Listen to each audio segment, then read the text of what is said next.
రాజధాని ప్రాంతంలో రైతులకు న్యాయం జరగాలన్నారు కేంద్ర మంత్రి వెంకయ్య నాయుడు.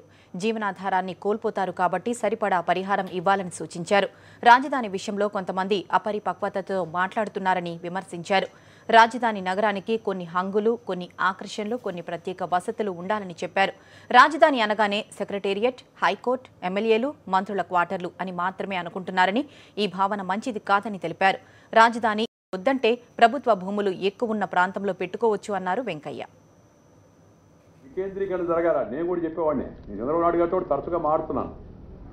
శ్రీకాకుళం నుంచి అనంతపురం వరకు ప్రతి జిల్లాకి ఏదో ఒకటి కావాలి. ఆయన కూడా అదేవిధంగా ప్రకటన చేస్తున్నాడు. అదేవిధంగా కొన్ని కేటాయింపులు కూడా వాళ్ళు రాసుకొని ఉన్నారు. ఇది ఇక్కడ పెడదాం, అది అక్కడ పెడదామని.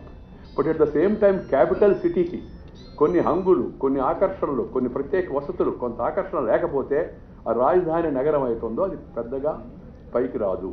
ఈ విజయవాడ గుంటూరు మధ్య రాజధాని పెట్టడానికి, చుట్టుపక్కల పెట్టడానికి ఒక ప్రధాన కారణం ఏంటంటే, దాంట్లో పరాందని నేను చెప్పలేదు. నేను ఒక క్వశ్చన్ చెప్పాను ఆయన ముఖ్యమంత్రి గారికి. మీరు నేను కొద్ది రోజులు 6 నెలలు నేను మంత్రి, పట్టణాభివృద్ధి మంత్రిగా నేను 6 నెలలు నేర్చుకుంది ఏంటంటే, ఒక టౌన్ కట్టేసి రోడ్డు ఎడల్పు వేసేసి డ్రైనేజ్ పెట్టేసి నీళ్ళు ఇచ్చేసి కరెంట్ ఇచ్చేసి మంచి ఇళ్ళు కట్టేసి కొద్దిగా ఎత్తైన భాగాన్ని కట్టేస్తే క్యాపిటల్ ఆటోమేటిక్గా ఉండిపోద్ది, సిటీ అయిపోద్ది, స్మార్ట్ సిటీ అయిపోద్ది అని కాదు.